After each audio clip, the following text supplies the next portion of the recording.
Hello everyone.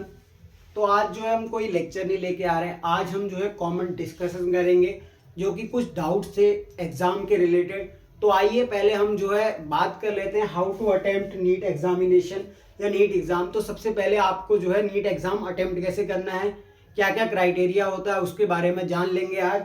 आज पहले आपको यही पता होना चाहिए कि नीट की फुल फॉर्म क्या होती है। आधे लोगों ने खाली नाम ही सुन रखा है कि नीट नीट करते हैं, पर उनको फुल फॉर्म ही नहीं पता होती है। तो पहले तो आपको नीट की फुल फॉर्म पता होनी चाहिए। ये होता क्या है, तो नेशनल एंट्रेंस होता है कम एलिजिबिलिटी टेस्ट। मतलब अगर आज से इसकी फुल फॉर्म ही अगर आपसे पूछा जाए, तो आप किसी को सामने कह रहे हो कि मैं नीट की प्रिपरेशन कर रहा हूँ, तो अगर आपको उसकी फुल फॉर्म ही नहीं पता तो क्या मतलब है। तो पहले आपको ये पता होना चाहिए कि सर आखिरकार नीट की फुल फॉर्म क्या होती है। तो नीट की फुल फॉर्म ये होती है नेशनल एंट्रेंस कम एलिजिबिलिटी टेस्ट। मतलब ये जो एग्जाम होता है एक नेशनल लेवल का एग्जाम है और काफी टफेस्ट एग्जामों में से एक है। जैसे आपने सुना होगा यूपीएससी, अगर मेरी रैंकिंग सही होगी तो यूपीएससी फर्स्ट नंबर पे आता है। सेकंड नंबर पे कौन सा आता है सर? सेकंड नंबर पे आता है हमारा जेई मेंस। चेक कर लेना आप, क्या पता मेरे हिसाब से तो यही लाइन है। फिर आता है सीए चार्टेड अकाउंटेंट और फोर्थ नंबर पे आता है नीट। फोर्थ नंबर पे आना भी ऐसा नहीं कि सरल हो गया, मतलब ये भी अपने आप में एक टफेस्ट एग्जाम है। यूपीएससी तो बहुत ही टफ एग्जाम हो गया, जेई मेंस भी काफी टफ एग्जाम है, सीए भी अपने में आप में काफी टफ एग्जाम है और नीट भी अपने आप में काफी टफ एग्जाम है। होता क्या है ना, ये एग्जाम टफ क्यों होते हैं? पेपर तो सरल है सर, 11-12 के बेस पे है, पर आपको नेशनल लेवल पे compete करना होता है जब आपकी एज होती है 17 to 18। इस उम्र से क्या होता है ना सर, ये एग्जाम चालू हो जाता है, तो बच्चे के दिमाग में इतना लोड पड़ने लगता है कि वो 17 से 18 साल की उम्र में, जो उसकी एक हिसाब से खेलने की उम्र थी, वैसे तो खेलने की नहीं थी, पर इस उम्र में क्या करता है, वो एक नेशनल लेवल का एग्जाम देता है जिससे उसका फ्यूचर डिसाइड होने लगता है। तो होता क्या है, इसके द्वारा हम कहाँ पहुंचते हैं, तो सर हम इसके द्वारा हम पहुंचते हैं मेडिकल कॉलेजेस में, मेडिकल कॉलेज में। और जो ये होता क्या है, नीट यूजी और पीजी करके होता है। तो ये वाला जो अभी हम नीट देंगे वो यूजी देंगे। यूजी क्या करेंगे सर? अंडर ग्रेजुएट 5.5 साल तक का कोर्स होता 4.5 साल का है। वेरी करता है, 1 साल जो होता है वो इंटर्नशिप पे होता है। तो इसके द्वारा हम जो है यूजी कॉलेजों में प्रवेश करते हैं, यानी नीट के द्वारा हम नेशनल एंट्रेंस कम एलिजिबिलिटी टेस्ट देकर जो है यूजी कोर्सेज में हम क्या करते हैं, पार्टिसिपेट करते हैं। अब जो नीट एग्जाम का पैटर्न होता है ना, वो पहले क्या चलता था, 180 क्वेश्चन आते थे।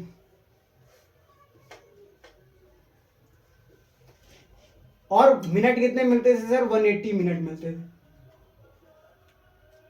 अब देखने को तो ऐसा लग रहा है कि 180 क्वेश्चन आ रहे हैं, 180 मिनट मिल रहे हैं, यानी 1 मिनट का एक क्वेश्चन है, पर ऐसा नहीं होता है। क्यों? जब आप सेंटर पे जाओगे ना, तो कुछ अलग ही सिचुएशन देखने को मिलती है। सबसे पहले आपको ऐसे पेपर दिया जाएगा, एक पेपर का मैं आपको सेट भी दिखाता हूं, मैं उसका प्रचार नहीं कर रहा हूं, पर मैं आपको एक सेट दिखाता हूं। जैसे एग्जैक्ट तो ऐसा पेपर नहीं होगा, पर एक ऐसी बुकलेट दी जाएगी जो कि काफी 45 से 46 पेज की बुकलेट मिलती है उसमें।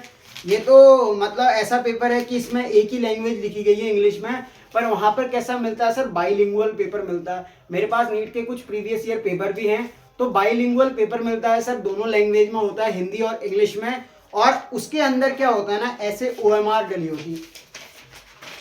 ठीक है, पहले तो आपको इसको खोलने नहीं दिया जाएगा जब तक आपको मतलब टाइम नहीं हो जाएगा, क्योंकि इसका एग्जाम का ड्यूरेशन होता है 2 से 5:20 का। ये अब हो गया 5:20, पहले ये 5 बजे तक ही था। देखो पुराने नीट से अब के नीटों में क्या क्या चेंज आया है उसके बारे में बात कर लेते हैं। तो पहले एग्जाम होता था, 180 क्वेश्चंस होते थे, 180 मिनट था, तो 3 आवर्स का एग्जाम होता है, 3 आवर्स का। और 3 आवर्स मतलब 180 मिनट। तो क्या आपको 180 मिनट ही मिलते हैं? हम मिलते तो हैं, पर ये हो नहीं पाता। क्यों? क्योंकि आपको क्या करेंगे, ऐसा पेपर देंगे, जब आपके घड़ी में 2 बज जाएगा या उससे 1 मिनट पहले आपको मिल जाएगा, पर आपको ओपन करने नहीं दिया जाएगा, जब सील खोलने की अनुमति नहीं होती है जब तक कि 2 ना बज जाए। तो आप क्या करेंगे, ऐसे एडमिट कार्ड निकालेंगे, अपने संग फोटो वोटो ले जाते ही हैं वहां पे। फिर क्या होता है ना, ये आपको रोल नंबर भरना होता है। ऐसे यहाँ पे मैं इसको ढक देता हूँ, ये रोल नंबर भरना होता है आपको। तो रोल नंबर आपको बड़े ध्यान से भरना होता है। क्यों?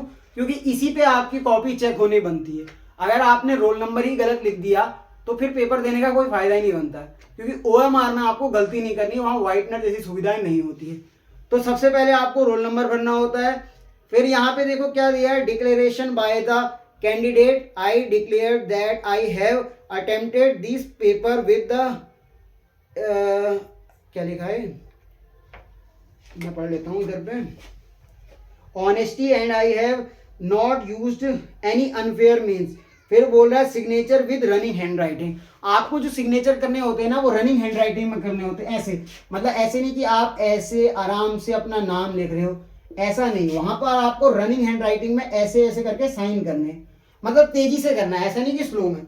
फिर अगली नीचे एक और कॉलम होता है इधर पे क्या कह रहा है, जैसे mother's name in running handwriting, यानी आपको जो है मदर का जो सिग्नेचर तो नहीं करेंगे, वहां जाके नाम लिखोगे। वो कैसे करोगे सर, रनिंग हैंड राइटिंग में। जैसे अपनी मम्मी का नाम कुछ भी लिख रहे हो, तो जैसे ये लिख दिया आपने, ये मेरी मम्मी का नाम है, तो आप क्या करोगे, रनिंग हैंड राइटिंग में लिखोगे और ऐसे करके वहां पे रुकना नहीं है, फटाफट लिख देना है। और फिर क्या करोगे, father's name in running hand writing, अपने फादर का नाम लिखोगे रनिंग हैंड राइटिंग में। फिर कैंडिडेट थंब इम्प्रेशन आएगा सर यहाँ पे, यानी यहाँ पे क्या आएगा सर, यहाँ पे आएगा कैंडिडेट का थंब इम्प्रेशन। तो इतना करने में आपको लगभग कम से कम नहीं तो 5 मिनट का समय लग जाएगा। क्यों लग जाएगा, क्योंकि पहले तो आप अपना रोल नंबर चेक करोगे, ऐसा नहीं कि रोल नंबर क्या है तुरंत लिख दिया, रोल नंबर को ध्यान से लिखना है। क्यों, क्योंकि अगर आपका रोल नंबर ही गलत हो गया तो OMR भरने का फिर कोई फायदा नहीं है, फिर तो आप ये सोचो कि पेपर से आप बाहर हैं, क्योंकि मेन तो आपका रोल नंबर है। आपको वहाँ चेहरे से थोड़ी कोई जानता है, आपको जानते हैं तो रोल नंबर से जानते हैं। तो 5 मिनट तक आप इसको दीजिए, क्योंकि जल्दबाजी शुरू में नहीं दिखानी है। क्वेश्चन एक बार नहीं भी होते हैं, जितने होते हैं उसके बेस पे बनेगा, पर आपका शुरू में ही पेपर खराब हो गया तो कॉन्फिडेंस सारा गिर जाएगा। तो पहले आप 5 मिनट तक ये देखेंगे कि आपने क्या करा, OMR में सब कुछ सही भरा नहीं भरा, रोल नंबर भरा नहीं भरा, थंब इम्प्रेशन हुआ नहीं हुआ। उसके बाद आप सेंटर में एक फोटो ले जाते हैं अपनी, और वहां पर भी एक रोल नंबर वाली शीट आती है। तो बीच में वो आपको डिस्टर्ब भी करते, डिस्टर्ब नहीं करते मतलब आपके पास लाएंगे, तो बीच में आपके 2 मिनट्स और मान के चलो, जब वो दोबारा आपके पास लाएंगे क्या, रोल नंबर वगैरह और फोटो लगाने के लिए और थंब लगाने के लिए, तो 2 मिनट यहाँ चले गए। तो आपके 7 to 10 मिनट क्या चले गए सर, इस चीज में चले गए। 7 to 10 मिनट्स कहाँ चले गए, वो फॉर्म के फिलअप प्रोसेस में चले गए। अब क्या हुआ, जब 7 to 10 मिनट आपके यहाँ गए, फिर आपके पास अब कितना समय बचा सर, 170 मिनट। 180 मिनट से अब कहाँ पहुंच गए सर आप, 170 मिनट में पहुंच गए। और क्वेश्चन कितने हैं सर, 180। ये पहले का पैटर्न था, यानी 170 मिनट में अब आपको 180 क्वेश्चन करने। क्या 1 मिनट की टाइमिंग है कि नहीं। अब क्या कई गलती करते हैं, चलो जिसकी फिजिक्स ठीक है तो फिजिक्स से स्टार्ट कर लो, कोई दिक्कत नहीं, वहां आपको कोई रोक टोक नहीं है कि आपने फिजिक्स से ही स्टार्ट करना है या केमिस्ट्री से ही स्टार्ट करना है या बायोलॉजी से ही स्टार्ट करना है। जो आपका अच्छा टॉपिक है, जिसपे आपकी कमांड है, उसको पहले सॉल्व करो। पर पेपर जो सॉल्व करने की प्रोसेस रहती है ना, उसमें पहले आपको क्या करना चाहिए, तो पहले आपको बायोलॉजी करनी चाहिए। अब बायो क्यों करें सर, हमारी तो फिजिक्स अच्छी है तो फिजिक्स करो, ऐसा नहीं। देखो पेपर का पैटर्न जो होता है ना, वो इस तरह से बटा होता है, ये फिजिक्स हो गया, ये केमिस्ट्री हो गया, और क्या लिखा है, जूलॉजी पहले है कि बॉटनी, वो डिपेंड करता है। तो बायो वाला पोर्शन होगा पहले, कुछ भी हो गया, ये 101 से होगा तो जूलॉजी हो गया और ये बॉटनी हो गया, ऐसे कुछ आएगा। तो आपको क्या करना है ना सर, ये वाला पहले कर लेना है। क्यों करना है, क्योंकि इसमें आपके पास आता है 90 क्वेश्चन। जो स्कोरिंग सब्जेक्ट है वो बायो होता है इसमें, तो 90 क्वेश्चन आपको कहां से मिलते हैं सर, डायरेक्ट बायो से मिलते हैं, जिसमें से लगभग 87 क्वेश्चन तो आपके एनसीईआरटी से टैकल होते हैं। 85, 87, देखो 90 क्वेश्चन सभी एनसीईआरटी से होते हैं, बट उसमें कभी कभी आपके जो मॉड्यूल हो गए, जो आपने नोट्स लिखे हैं, उनमें से 3-4 क्वेश्चन जो है फंस जाते हैं वहां से। बाकी जो क्वेश्चन आते हैं सर वो एनसीईआरटी से आते हैं। क्या एज इट इज आते हैं, नहीं, एज इट इज कभी नहीं आएगा। उसमें जैसे सेम पॉइंट उसी में से लिखा आएगा, पर आपको घुमा के रखेगा। एक ही किताब है, सालों से उसी से क्वेश्चन आ रहे हैं, तो ऐसा थोड़ी कि वो लाइन ही दे देगा, कभी कभी लाइन भी आती है, पर वो घुमा के देगा क्वेश्चन को। तो यानी कि 87 क्वेश्चन जो है एनसीईआरटी से आते हैं, और आउट ऑफ एनसीईआरटी लगभग 1 to 2 क्वेश्चन चले जाते हैं, वो हमारे लिए नहीं होते, वो टॉपर्स के लिए होते हैं। वो 2 से 3 क्वेश्चन टॉपर्स के लिए होते हैं, ताकि उनको एक टॉपर भी मिल सके, नहीं तो सभी टॉपर हो जाएंगे, ऐसा नहीं होता है। 2 से 3 क्वेश्चन उनके लिए हो गए। तो आपके 90 क्वेश्चन, ऐसा नहीं कि 90 मिनट यही दे दो, 9 18 होता है, फिर तो आपके पास कितने मिनट बचे, 18, यानी 80 मिनट बचे। क्या 80 मिनट में हो जाएगा? फिर बहुत मुश्किल हो जाएगी। तो ये 90 क्वेश्चन में आपको 90 मिनट नहीं देने, लगभग 35 to 40 मिनट देने, ज्यादा से ज्यादा 45 ले लो। क्योंकि बायो में क्या होता है, आप क्वेश्चन पढ़ोगे, सीधा आंसर आपको आता है तो गुड, नहीं तो आगे बढ़ जाओ। ऐसा नहीं कि वहां पढ़ने बैठ गए और 10 मिनट तक वही पढ़ते रह गए। पहले आपको क्या करना होता है ना, ऐसा नहीं कि कोई लॉन्ग क्वेश्चन मिल रहा है तो उसी को पहले सॉल्व कर लो, आगे बढ़ जाओ। जैसे क्या होता है, बहुत लंबे लंबे स्टेटमेंट वाले क्वेश्चन होते हैं तो पहले उनको मत सॉल्व करने बैठो, पहले करो छोटे छोटे, जो आ रहे हैं उनको आगे बढ़ो। जैसे कोई भी क्वेश्चन मिल गया, इसमें कोई भी बड़ा क्वेश्चन दिया है तो उसको पढ़ने में भी टाइम लगेगा। जैसे ये वाला क्वेश्चन है, कार्डियक मसल कंट्रोल बाय, आपने ऑप्शन देखा cardiac muscle control by, option दे रहा है एएनएस, दूसरा दे रहा है सीएनएस, सी दे रहा है क्या बोथ, और डी दे रहा है नन। अब इसमें करना क्या है, आपसे पूछा कार्डियक मसल कंट्रोल बाय, अगर आपको आता है तो आप क्या डायरेक्ट लगा सकते हो। मान लो एएनएस करता है तो आप एएनएस में टिक नहीं लगाना, वहां गोला भरना है। सीएनएस पता है तो सीएनएस में करना है, बोथ है तो बोथ करोगे, डी है तो ये, आपको डायरेक्ट क्वेश्चन पढ़ के आगे बढ़ जाना है। आता है तो सही है, नहीं तो फिर दिमाग क्यों लगाना फालतू। 20 सेकेंड तक सोचो, जैसे कोई क्वेश्चन आपने पढ़ा, ऐसा नहीं कि जल्दबाजी ही कर दो। जैसे इतना देर आपने ऐसे पढ़ लिया, cardiac muscle control by, A ANS, B CNS, C both, D none, तो इतने में आपने पढ़ने में लग गया। अब 5 सेकंड सोच लिया कार्डियक मसल, चलो 5 सेकंड हो गए, अब नहीं आ रहा है तो ऐसा नहीं कि वहां आधा घंटा लगा दिया, 10-20 मिनट लगा दिया, नहीं इसी को करके आगे बढ़ना, ये नहीं होना चाहिए। अगले क्वेश्चन में चले जाओ, जैसे manubrium is a part of A scapula, B clavicle, C sternum, D humerus. तो आपने ऐसे ऐसे क्वेश्चन करके लगभग कम टाइम पे क्या करना है, सिर्फ पेपर को सॉल्व कर लेना है। आपका जूलॉजी बॉटनी हो गया। फिर आप आओ केमिस्ट्री में, क्योंकि केमिस्ट्री भी क्या है सर, इसमें आधी चीजें थ्योरी की होती हैं और कुछ न्यूमेरिकल होती हैं। तो ऐसा नहीं कि न्यूमेरिकल में पहले बहुत टाइम दे देना है, पहले आपको वो क्वेश्चन सिलेक्ट कर लेने हैं जो आते हैं। नहीं आते हैं तो वैसे पेपर में जो है क्रॉस व्रॉस लगाने का ऑप्शन नहीं होता है, पर कई कई सेंटरों में दे देते हैं, कहते हैं उसी में करो। अब मैं बताऊं तो हमें क्या कहते हैं, वो भी नहीं मिले थे, पेज भी नहीं दिए थे अलग से, उसी में ही कर लोगा। तो होता क्या है कि केमिस्ट्री में जो कैलकुलेशन है उनको करो, और उसके बाद क्या, पहले जो जैसे इनऑर्गेनिक वाला पोर्शन है उसमें जो डायरेक्ट क्वेश्चन होते हैं उनको कर लो। तो यहाँ पे आपने लगभग 45 मिनट लगा लिए थे, यानी एक क्वेश्चन में आधा मिनट करके आपने सॉल्व कर लिया था। तो केमिस्ट्री में भी आप लगभग 45 से 50 मिनट लगा लो। ये 50 मिनट हो गए, नहीं यहाँ पे भी 45 ही लगाओगे, क्योंकि अभी मैं और भी बताऊंगा इसके पीछे कारण। 45 ये हो गए, तो कितने हो गए सर, टोटल 90 मिनट हो गए यहाँ। अब ये जो बचे कितने सर, 90 मिनट। अब क्या पूरे 90 मिनट फिजिक्स में लगाओगे? नहीं, लगभग इसमें आपको लगने चाहिए 70 मिनट। तो अब 20 मिनट का क्या करें, 70 तो 90, तो गोला भरने में भी टाइम जाएगा, 15-20 मिनट जो है गोला भरने में भी जाएगा। क्योंकि गोले में आप पहले गोला भरने का भी तरीका होता है। जैसे आपको ए ऑप्शन दे रखा है, बी ऑप्शन दिया है, ये गोले के लिए जगह छोटी है, सी ऑप्शन दिया है, डी ऑप्शन दिया है। कई लोग कैसे गोला भरते हैं बताता हूँ। कई लोग क्या करते हैं, मान लो उसको पहले ध्यान आया सी था, तो सी वो ऐसे भरना शुरू कर दें, फिर उन्हें याद आ रही नहीं सी नहीं था, डी था, अब ये तो भर गया, तो वो क्या करते हैं ना, यहाँ से भरना शुरू कर देते हैं डी को भी ऐसे करके। तो ये नहीं करना है आपने, क्योंकि फिर इसकी भी मार्किंग नहीं होगी और ये भी मार्किंग नहीं होगी। दो क्वेश्चन आपने कर दिए, एक संग 2 बार करने की कोशिश करी, वहां पे ये क्वेश्चन गलत हो जाएगा, ये पैटर्न गलत होता है। तो अभी आपको क्या करना है ना, मान लो आपको सी पता है इसका ऑप्शन, अगर आप डाउटफुल कंडीशन में हो तो इस क्वेश्चन को अभी मत करो। जैसे सी और डी में आपको डाउट है तो आप उसको पेपर में कहीं पे ऐसे डॉट लगा लिया आपने उसमें नहीं, वो हमारे नहीं, पेपर में डॉट लगा लिया कि मुझे सी आता है पर अभी कंफ्यूजन हूं मैं डी पे। पर बाद में जब आपको कंफर्म हो गया तो अभी क्या करो ना सर, यहाँ पे एक कोने पे एक निशान बना लो ताकि मुझे भरने में आसानी हो, ठीक है। और स्टार्टिंग हमें यहाँ से करनी चाहिए, ऐसे ऐसे भरना चाहिए अंदर की तरफ गोला। क्योंकि क्या होता है ना, अगर आप ऐसे भर के चलोगे तो वो बाहर भी जा सकता है। तो आप पहले किनारे वाली लाइन को ऐसे करके ले आओ, फिर अंदर की तरफ चलो, तो ये हो गया, ये डी वाला ऑप्शन ऐसे भर दिया। फिर क्या है, ए बी सी डी में क्या चल रहा था, हमने जैसे डी चुना है तो इसको, ये वाला तो आंसर नहीं है हमारा, तो इसको हमने हटा दिया। अब बचे क्या 70 मिनट, उसमें फिजिक्स सॉल्व करो।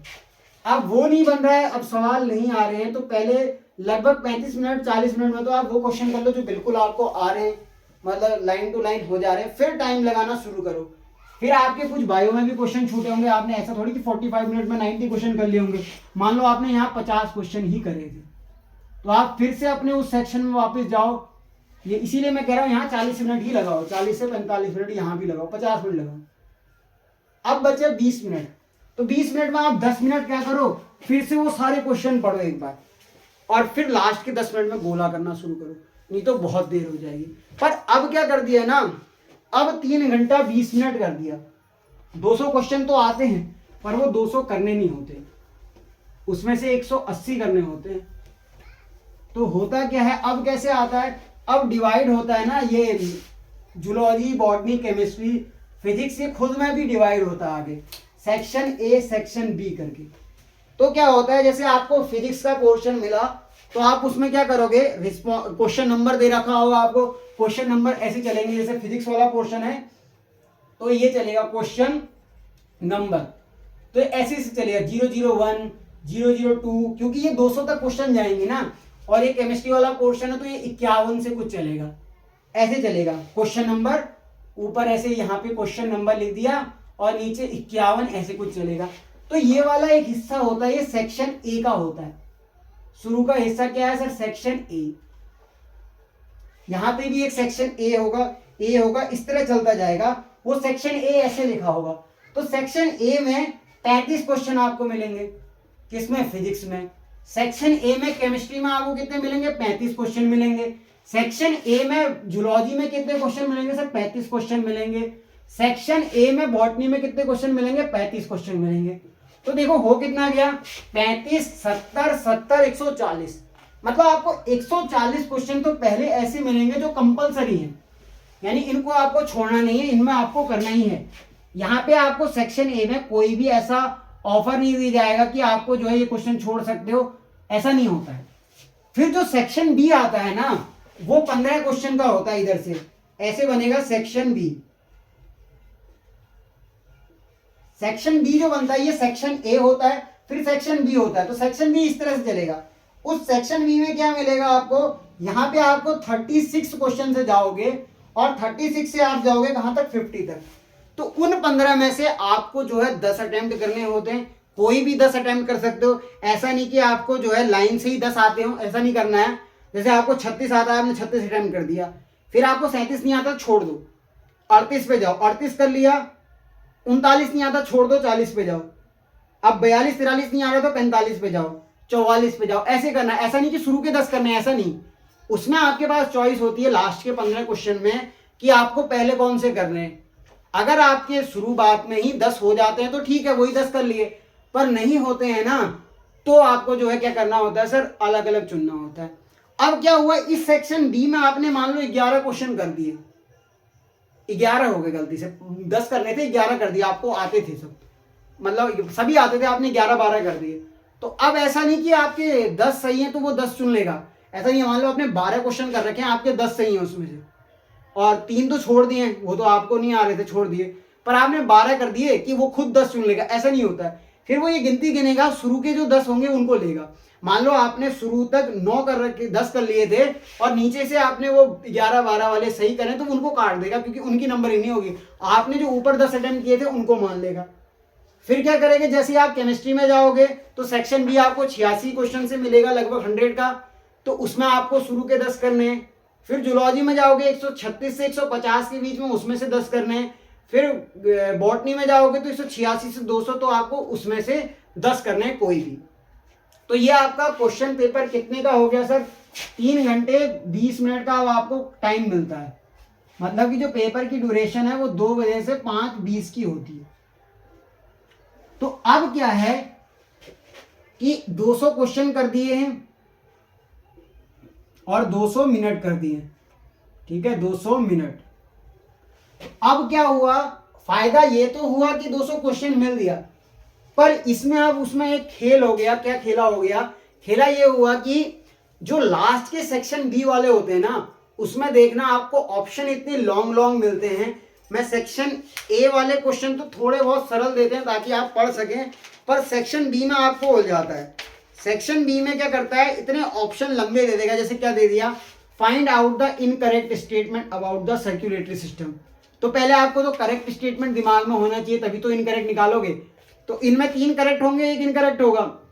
पूछा A closure of A V valve produce the first heart sound, B closure of the semilunar valve produce the second heart sound, C आपसे कह रहा था SA node is located in the left ventricle, D कह रहा है tricuspid valve is present between right atrium and right ventricle. पढ़ने में आधा मिनट लग जाएगा, आधा मिनट नहीं भी तो 25 सेकंड लग जाएंगे। तो वो क्या करेगा ना, आपको फंसाएगा, डायग्राम दे देगा उन बी सेक्शन बी में, या लंबे लंबे ऑप्शन दे देगा, तो उनमें क्या होगा, टाइम वेस्ट होगा। तो 200 क्वेश्चन तो अब है, यानी उसमें 180 करने, पर वो 200 मिनट आपको जो है उलझाने के लिए दे रखे। एक लालच होता है, वो होता कुछ नहीं है, वो टाइम वेस्ट करने का एक तरीका होता है।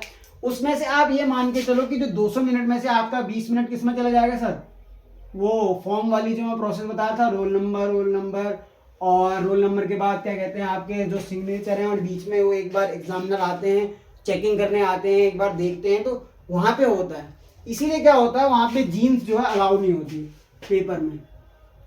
तो आपको जो है ऐसा नहीं कि ज़्यादा पॉकेट वाली कोई भी जीन्स पहन लेनी है या ज़्यादा पॉकेट वाली कमीज पहन लेनी है। क्यों? क्योंकि अगर जितनी ज़्यादा पॉकेट होंगी तो उतनी ज़्यादा चेकिंग करने में टाइम लगेगा आपको। तो आप क्या करो, एक सिंपल ट्राउज़र और टी शर्ट पहन के जाओ। उससे क्या होता है, जब आपके पास जेब ही नहीं है तो वो चेक क्या करेंगे, तो सीधा आपके जो है चेकिंग हो जाएगी और आप अंदर जा सकते हो।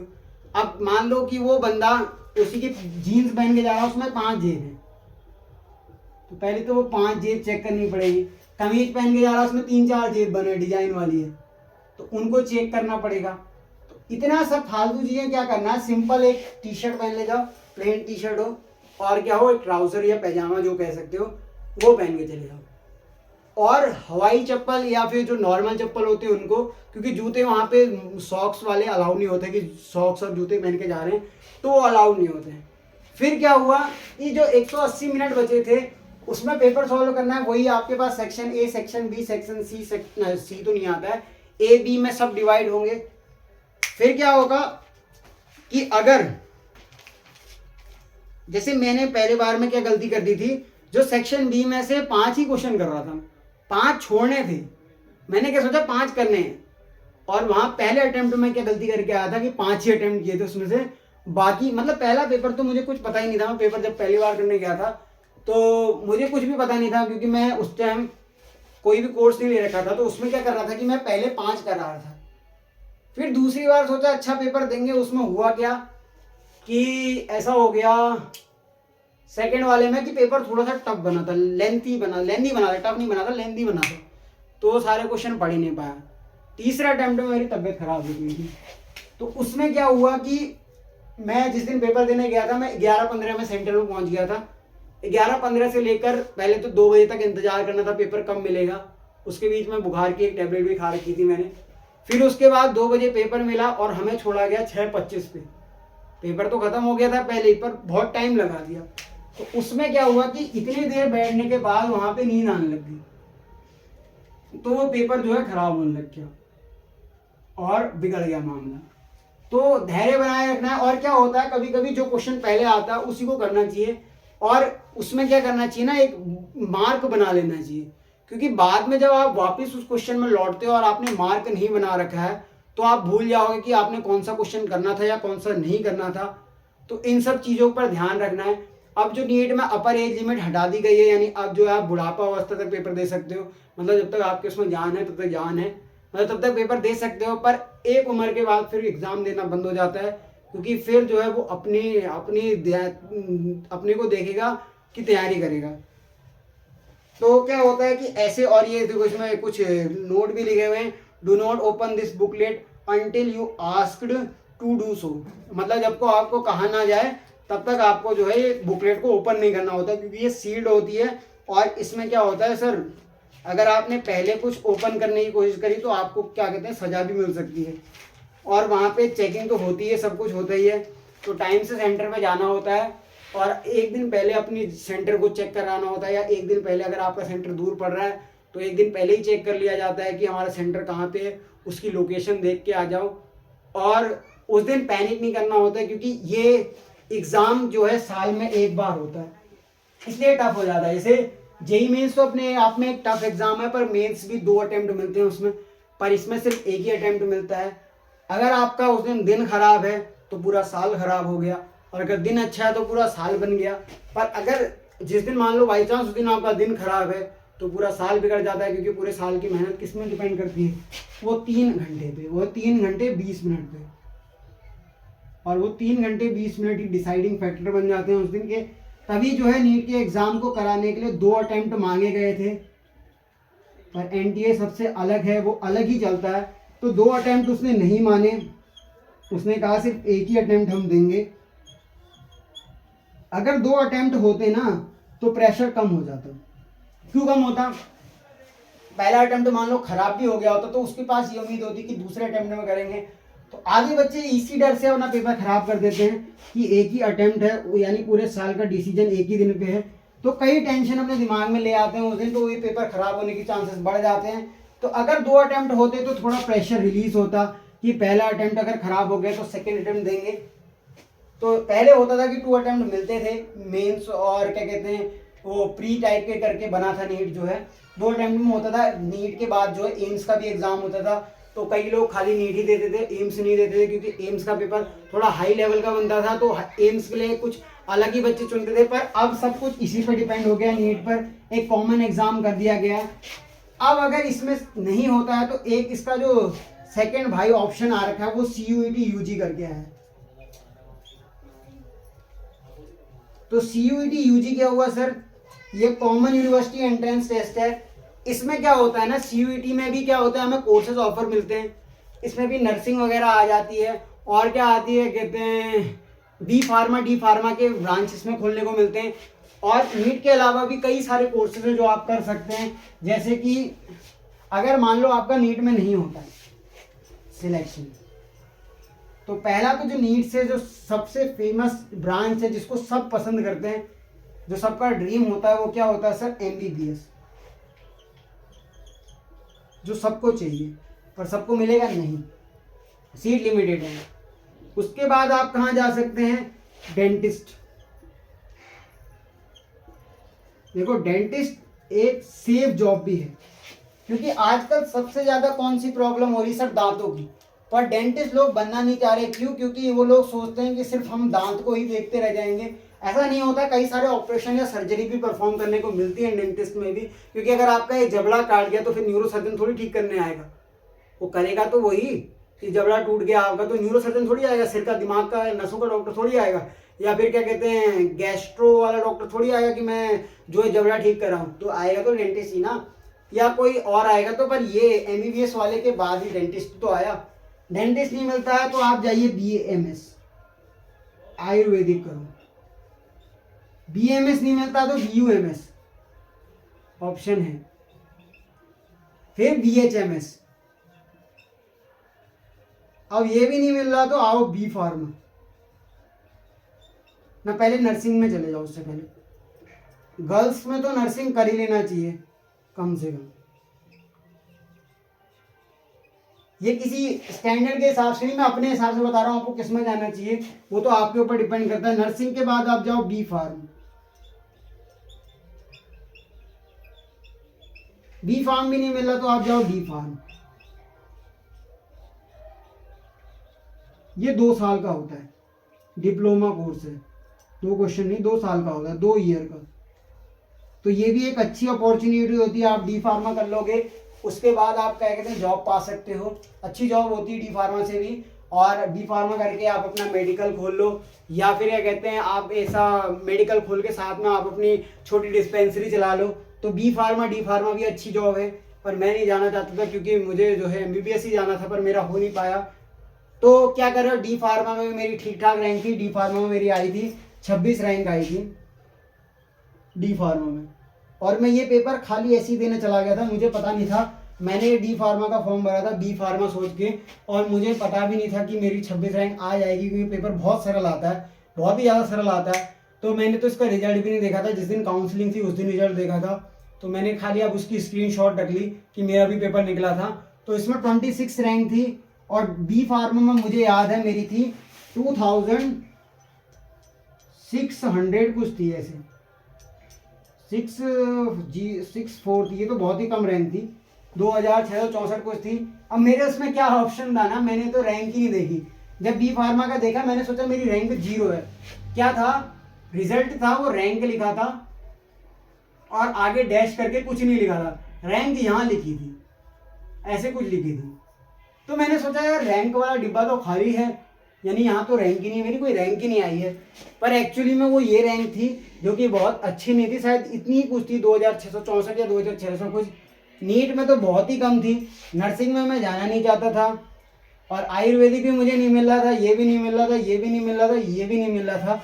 यहाँ तक मैं पहुँच सकता था पर मेरे को नहीं करना था, क्योंकि मेरा सपना तो यही था,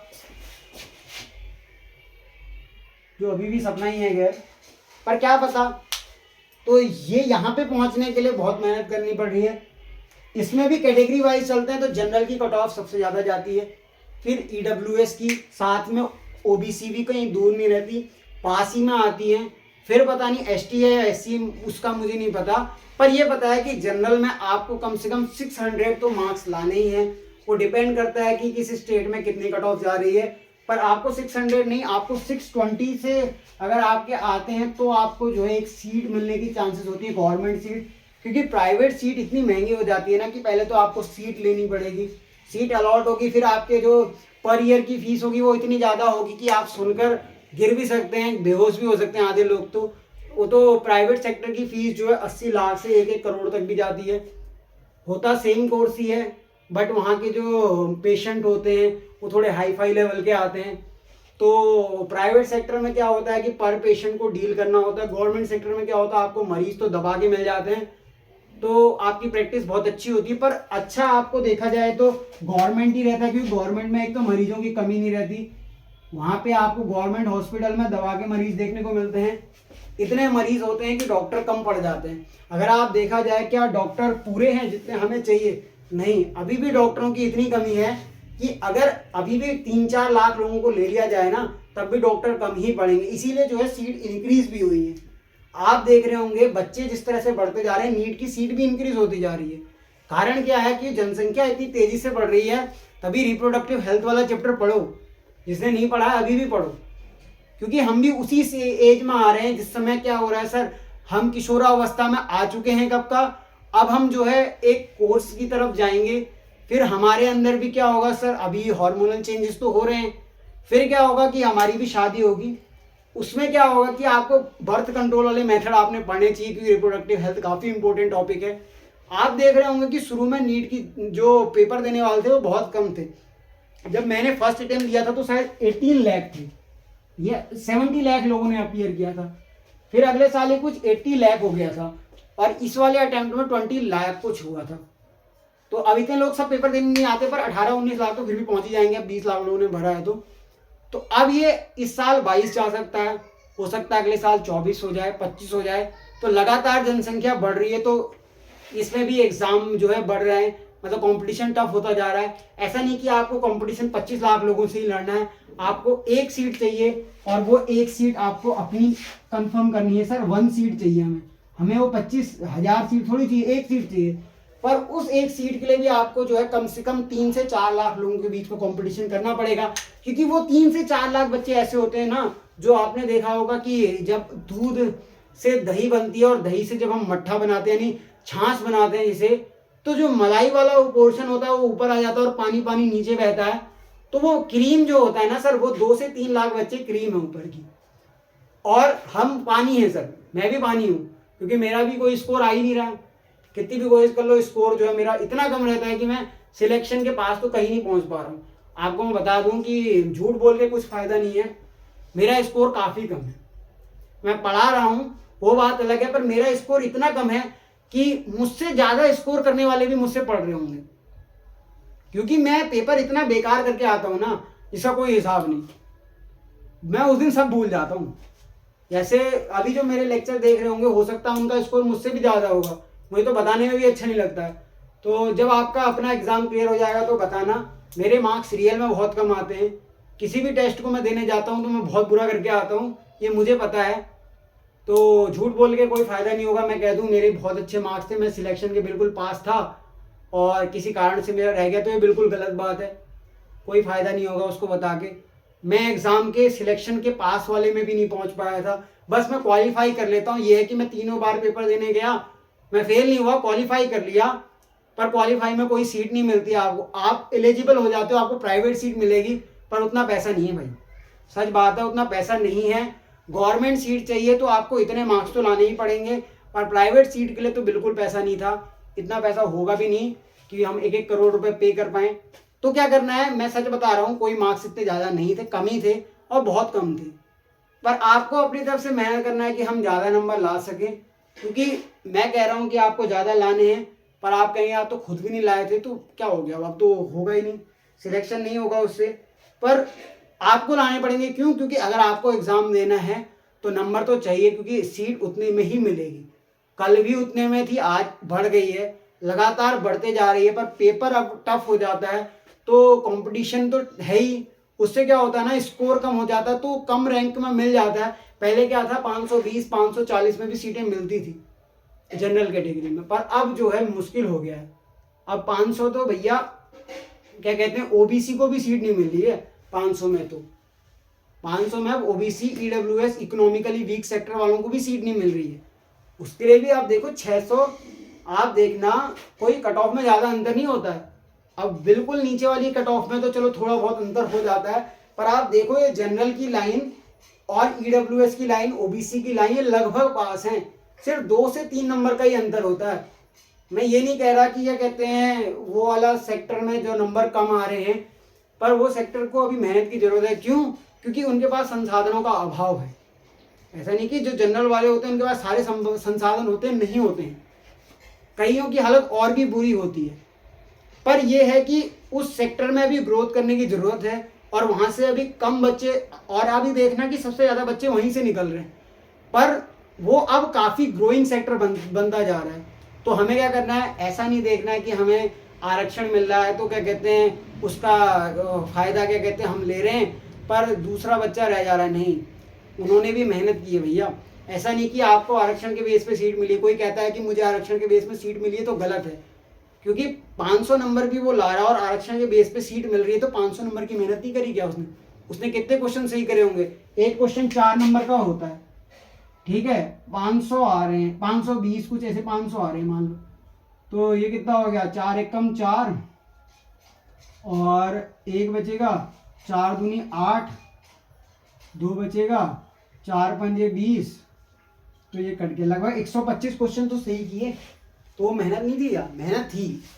तो क्या करना है, आरक्षण को नहीं देखना है, ये नहीं देखना कि उनके पास तो काफ़ी कम नंबरों पे सीट मिल जा रही है, हमें ज़्यादा नंबरों पे सीट मिली, ये हटा देना है। ये दिमाग में होना ही नहीं चाहिए, क्योंकि अब जो है ना कंपटीशन बहुत हाई हो चुका है। इस सेक्टर में भी जो 125 कर रहे हैं वो जरूरी नहीं है कि 125 के काबिल थे, हो सकता है उनका दिन खराब हो उस दिन। मान लो उन्होंने 125 ही करे, क्या पता दिन खराब हो, वो 150 तक जा सकते थे, 170 तक जा सकते थे, पर क्या पता दिन खराब हो। वो डिपेंड करता है उस दिन के ऊपर। वो एक दिन जो है डिसाइडिंग फैक्टर हो जाता है कि आप बाहर हैं या अंदर हैं। तो आपको जो है क्रीम के रूप में ऊपर आना है। पानी तो बहता रहेगा, मैं भी उसी पानी में आ रहा हूँ, मैं भी बह ही रहा हूँ खाली। अभी जो है मैं क्रीम वाली सिचुएशन में नहीं पहुँचा हूँ, पर आप अगर पहुँच गए तो बढ़िया है, नहीं पहुँच पाते तो उसके तले तक तो आ ही जाएँ। तले तक मतलब क्रीम के जो निचला वाला पोर्शन है, ताकि आपका सिर्फ सिलेक्शन हो जाए, एक गवर्नमेंट सीट मिल जाए। एमबीबीएस तो एक अब क्या हो गया ना, एक हिसाब से ऐसा कोर्स हो गया है कि आप खाली बेस कर पा रहे हो। अब एमबीबीएस भी करके सिर्फ ये नहीं कि आपने एमबीबीएस कर लिया तो आपके पास डॉक्टर की डिग्री हो गई तो हम सब कुछ हो गए। अब नहीं, अब आपको जो है नेक्स्ट नाम का एग्जाम भी आ गया है, फिर नीट पीजी क्लियर करना है, फिर आपको क्या कहते हैं एक बढ़िया सर्जन बनना है, वर्ल्ड बेस्ट डॉक्टर बनना है। जैसा कि एक सर कहते थे वर्ल्ड रिनाउंड डॉक्टर करके, आप यूट्यूब में देख सकते हो, उनके काफ़ी बढ़िया पढ़ाते हैं वो। नाम क्या लूँ या नाम ले दूँ?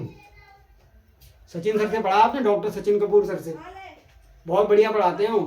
सचिन कपूर सर बायोलॉजी पढ़ाते हैं, उसमें जूलॉजी वाला टॉपिक लेते हूँ। तो क्या कहते हैं वो काफ़ी बढ़िया पढ़ाते हैं सचिन कपूर सर। आप उनके लेक्चर देखना, मेरे राजा बेटा और रानी बेटियों करके, तो बहुत ही बढ़िया पढ़ाते हैं सचिन सर भी। तो आप उनके लेक्चर भी देख सकते हो। तो वो आपको बताते हैं कि वर्ल्ड बेस्ट डॉक्टर बनना है, उनकी कोटेशन भी वो लाते, बड़ी प्यारी प्यारी कोटेशन लाते हैं वो। तो ऐसे टीचरों से आपको पढ़ना है। अगर नहीं आता है मुझसे समझ में, कोई बात नहीं, आप अदर ऑप्शन में जाओ, अलग अलग टीचरों से पढ़ो। पर ऐसा नहीं कि आप टीचर ही ढूंढते रह जाओ। कई बच्चे क्या करते हैं ना, 50 टीचर से पढ़ लेते हैं। ऐसा नहीं, आपको गुरु एक को चुनना है। अगर आपको लगता है कि ये हमें सिलेक्शन के पास ले जाएगा तो उस पर डट जाओ, पूरा विश्वास कर दो। पहली बात तो ट्रस्ट जरूरी है। आजकल ऑनलाइन ने इतनी सुविधा दे दी कि ट्रस्ट खत्म ही हो गया है। इतने टीचर हो गए, अब किस पे ट्रस्ट करें। तो एक ही मेंटोर बनाओ। अगर आपका एक बार में भी सिलेक्शन नहीं होता तो फिर भी उसी को फॉलो करो, क्योंकि आपको उससे समझ में आ रहा था। फिर आप क्या करोगे, एक साल उससे पढ़ा, दूसरे साल कोई और टीचर देखा, तीसरे साल कोई और टीचर देखा, चौथे साल कोई और टीचर देखा। एक्सपीरियंस तो लेते जा रहे हो, सबसे ये देखते जा रहे हो। फिर आपके पास 4-5 तरह के नोट्स हो गए। फिर आप उसको मिलाने बैठे कि कौन सा टीचर अच्छा था। फिर अगले साल फिर डिसाइड कर रहे हो। तो 25 वर्षीय योजना है, सप्तवर्षीय योजना बन गई। 5-6 साल हो गए पर बाद में भी सिलेक्शन नहीं हो रहा है, तो वो क्या करेगा सर, डिप्रेशन में जाएगा ही। ऑब्वियस सी बात है, यहाँ 3 साल पढ़ के भी डिप्रेशन में आ चुके थे। तो क्या है कि वो डिप्रेशन तो बनता लाजमी है। पर डिप्रेशन ऐसा नहीं कि आजकल जो है डिप्रेशन बहुत अलग तरीके से ले जा रहे हैं। वो क्या होता है कि आजकल तो कॉमन वर्ड कर दिया डिप्रेशन, पर कॉमन वर्ड नहीं होता। ये काफ़ी अपने आप में एक तगड़ा वर्ड है जो डिप्रेशन का नाम है। इससे बाहर आने में काफ़ी समय लग जाता है। तो आप क्या करो, अब ज़्यादा लंबी वीडियो नहीं करता हूँ मैं। तो आज के जो क्वेश्चन थे ये इस पे बेस थे कि कैसे नीट का एग्ज़ाम करें, कैसा पैटर्न है, उसके बेस पे मैंने आपको कुछ नॉलेज दी। अगर आपको फिर भी लगता है कि कुछ नॉलेज में कमी है तो आप कमेंट में बता सकते हैं, नीचे आप इसमें कमेंट करना। मैं किसी भी जो है उसके ऊपर ये नहीं बोल रहा कि उसके नंबर कम में आपको सिलेक्शन मिल रहा है तो वो क्या कहते हैं पढ़ने में अच्छे नहीं होंगे। बिल्कुल गलत बात है। हो सकता है उनका दिन अच्छा ना हो, अगर उनको आरक्षण बेस पे भी सीट मिल रही है तो ऐसा नहीं कि वो उसके लायक नहीं है। कई आप देखना, हम तो ठीक ठाक हैं पूरी तरीके से, पर कई जो है फिजिकली रूप से हैंडीकैप्ड होते हैं, या कई जो है मेंटल रिटार्डेशन के भी लोग होते हैं, वो भी पेपर देने आते हैं। तो इस कंडीशन में भी लोग पेपर देने आ रहे हैं, तो हम तो ठीक होकर भी पढ़ाई नहीं कर पा रहे। तो आप जो है जितना समय हो सकता है उतना जो है आप पढ़ाई पर दें। पर ऐसा नहीं कि हर वक्त आपको पढ़ते रहना है। बस जितनी देर आप पढ़ रहे हैं उतनी देर कंसंट्रेशन होकर पढ़े। मेरी तो इंग्लिश भी जर्मनी से ये बताया था मैंने, कुछ भी बोल जाता हूँ मैं कभी कभी। तो उतनी देर आप अपने आप को कॉन्सेंट्रेट बनाए रखें, पढ़ाई करते रहें, नोट्स बनाएं, एक ही टीचर को फॉलो करें। अगर आपने एक पसंद आ गया तो आप उससे पूरी जूलॉजी पढ़ते जाएं, और अगर वो बॉटनी पढ़ाता है तो और अच्छी बात है, तो जूलॉजी बॉटनी आप उसी से ख़त्म करें। तो अगर आपको मेरे लेक्चर अच्छे लगते हैं तो मुझसे पढ़ लो। तो आपको जितने मैं चैप्टर कराते जा रहा हूँ, जितने मैंने करा दिए उतने आप देख लो।